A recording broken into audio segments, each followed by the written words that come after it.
কিছু মানুষ আমাকে দেখছে আর লুচির মতো ফুলছে, ওদের ফুলার কারণটা কি? আর এক বন্ধু বলছে যে আমি বাটি নিয়ে ঘুরে বেড়াবো নাকি। আমি কোন ফ্যামিলির ছেলে তুমি কি জানো? না জেনে শুনে কারো বিষয়ে কথা বলো না, ঠিক আছে?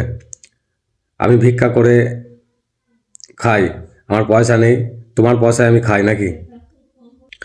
কিছু কিছু বন্ধু আমার সফলতা দেখে খুব জ্বলছে। তোমাদের জ্বলার কারণটা কি? হিংসা করার কি দরকার আছে? তোমরা চেষ্টা করো, তোমাদেরও হবে। হিংসা করে কোনো লাভ নেই, চেষ্টা করো, তোমাদেরও হবে, ঠিক আছে? তো আমি নিশ্চয়ই মেহনত করেছি, সেই জন্য ওপরওয়ালা সে ফল আমাকে দিচ্ছে। আরও আমি এভাবে এগিয়ে যেতে পারি, সেই জন্য আপনারা আমার জন্য দোয়া বা আশীর্বাদ করবেন। আরও নতুন নতুন ভিডিও আপনাদেরকে যেন আমি উপহার দিতে পারি, এই চেষ্টাই করব আমি। আমাকে এতদূর এগিয়ে নিয়ে আসার জন্য সকল বন্ধুকে অসংখ্য অসংখ্য ধন্যবাদ।